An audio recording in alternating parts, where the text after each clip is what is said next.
Assalamualaikum warahmatullahi wabarakatuh. Nama saya Marlina Astuti Ningsih. Narasumber saya Heni Rosdiana. Kami akan berdiskusi dengan tema percakapan antar personal dengan judul manajemen diri atau self management. Nah, manajemen diri atau self management merupakan istilah yang sangat populer pada saat ini. Banyak seminar, training, maupun tulisan yang mengupas subjek ini karena diperlukan bagi mereka yang berada di lingkungan profesional maupun dalam kehidupan masyarakat.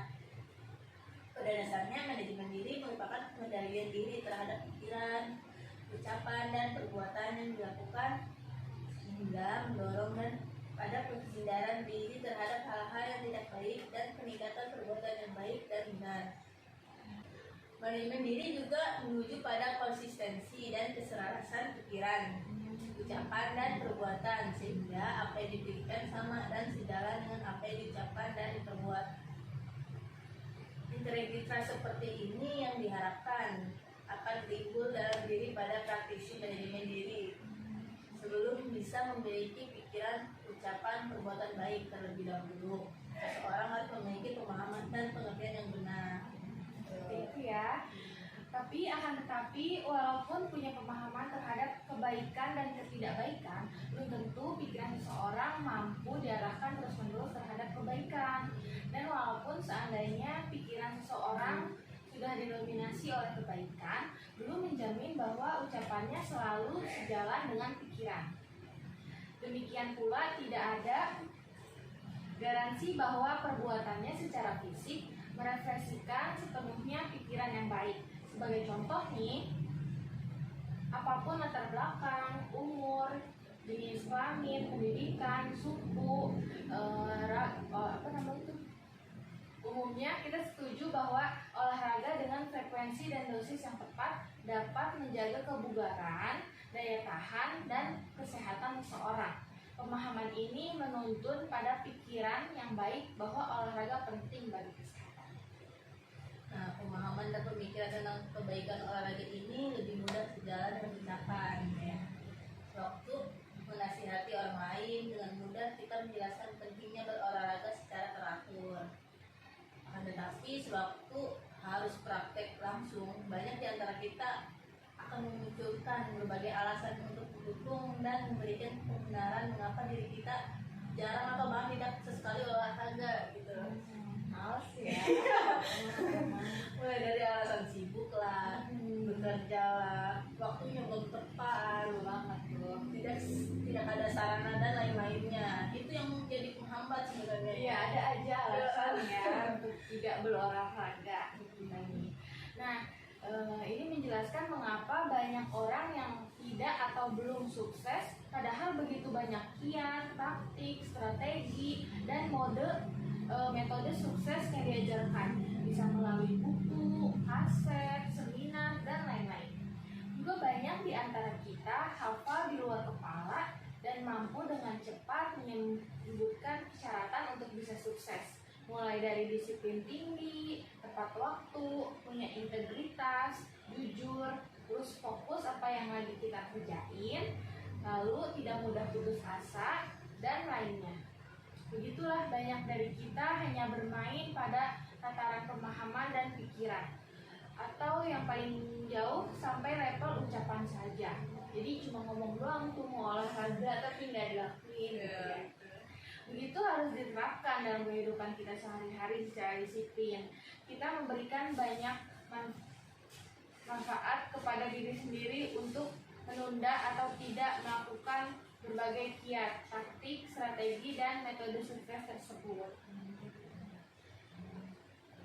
Jadi gini, akhirnya sukses terlihat hanya menjadi hak orang lain dan bukan hak kita, padahal kita sendirilah yang menentukan sukses tidaknya diri kita masing-masing, karena setiap orang tuh punya hak untuk sukses.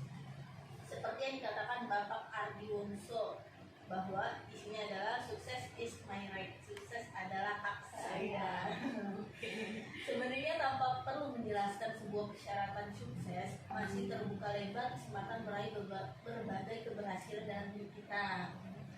Seringkali cukup dengan menjelaskan secara disiplin dan konsisten beberapa poin saja diantaranya, maka kita akan menjadi insan-insan yang berbeda dan lebih baik dari mereka-mereka yang hanya berwacana saja. Tentang pikiran dan ucapan saja atau Omong doang ya, no action, atau kosong nyaring bunyinya. Jadi dari contoh-contoh yang udah kita jelasin ini dapat kita simpulkan bahwa pemahaman atau pengertian benar, pikiran benar, ucapan yang benar, atau perbuatan salah, kondisi yang lebih memprihatinkan adalah pemahaman atau pengertian benar, pikiran benar, ucapan salah, perbuatan salah. Tidak tertutup kemungkinan juga pemahaman, pemikiran benar, pikiran salah, ucapan salah, perbuatan salah. jadi bolak-balik gitu ya. Iya. Ada nih John C. Maxwell mengatakan bahwa pikiran berlanjut ke ucapan, terus ke perbuatan. Jadi apa yang kita pikirkan nih, terus jadi itu ya yang kita lakukan gitu. Jadi jika rangkaian ini terus dilakukan, dapat membentuk kebiasaan yang menghasilkan karakter seseorang dan akhirnya menentukan destiny atau nasibnya. Jadi yang kita pikirkan bisa merubah nasib kita gitu ya. Betul. Jadi kekuatan pikiran harus. Jadi marilah kita mulai menyelaraskan antara pikiran benar, ucapan benar, dan perbuatan benar untuk membangun kebiasaan dalam membangun karakter yang benar. Benar pula sehingga pada akhirnya kita bisa menuai hasil yang baik dan benar pula dalam semua aspek kehidupan kita. Iya, betul banget. Dan begitu Kak ini. Iya, begitu Kak Ina. Nah sekarang saya mau nanya nih Mbak ini, mengapa setiap individu membutuhkan self management? Kalau menurut saya ya, self management atau manajemen diri itu memiliki keterkaitan dengan cakapan organisasi yang baik. Dengan kata lain, seorang individu apabila memiliki self management yang baik, dirinya dapat mengelola porsi waktu, energi, kesehatan mental, kesehatan fisik, dan lain secara baik. Jelas ya pengertiannya. Sekarang apa saja sih prinsip dan strategi yang dapat membantu manajemen diri ini? Kalau dari saya sendiri sih, prinsip atau strategi untuk manajemen diri itu bisa menetapkan tujuan. Jadi kita menetapkan tujuan dulu tuh, terus prioritaskan tugas. Jadi jangan tunda-tunda kalau punya tugas. Terus mengelola waktu, bisa memanage waktu kita tuh, itu berarti banget ya. Olahraga, kerja, apapun ya, untuk kesehatan juga. Terus mengelola energi, menghindari prokrastinasi, terus mengatur prioritas. Nah, mengatur prioritas ini apa yang paling penting di hidup kita yang kita jalani gitu, itu yang kita lakukan lebih dulu daripada yang lainnya. Terus evaluasi diri nih, kadang kita udah ngelakuin apa aja sih gitu, apa sih yang belum kita lakuin. Jadi biar diri itu di evaluasi apa yang kurang gitu. Terus mengelola stres, jangan stres juga, jangan terlalu dipikirin juga. Iya, jadi bisa dihilangkan dengan olahraga stresnya kan. Jadi terus jaga motivasi juga, jadi harus tetap ada motivasi untuk manajemen diri kita. bisa juga dengan membangun kebiasaan positif ya. Iya, betul. Nah sekarang apa sih manfaat administrasi diri? Jadi kalau manfaat itu sendiri sih ya, manajemen itu bermanfaat untuk melepaskan stres itu tadi yang aku bilang ya. Terus bisa menghilangkan kecemasan juga, terus kemarahan, ketakutan, dendam, sakit hati. Nah, jadi kalau misalkan merasa itu semua tuh, manajemen diri itu manfaatnya banyak banget gitu untuk menghindari itu semua ya kan. Terus juga manajemen diri ini sanggup menghilangkan rasa sakit dan penyakit serta penyembuhan sendiri. Jadi kalau kayak tadi tuh, kayak dendam, ketakutan, kemarahan. Dengan manajemen diri kita bisa menyembuhkan penyakit yang sebenarnya penyakitnya ada dalam diri kita gitu kan. Juga manajemen diri ini baik, akan sanggup meningkatkan kreativitas seseorang.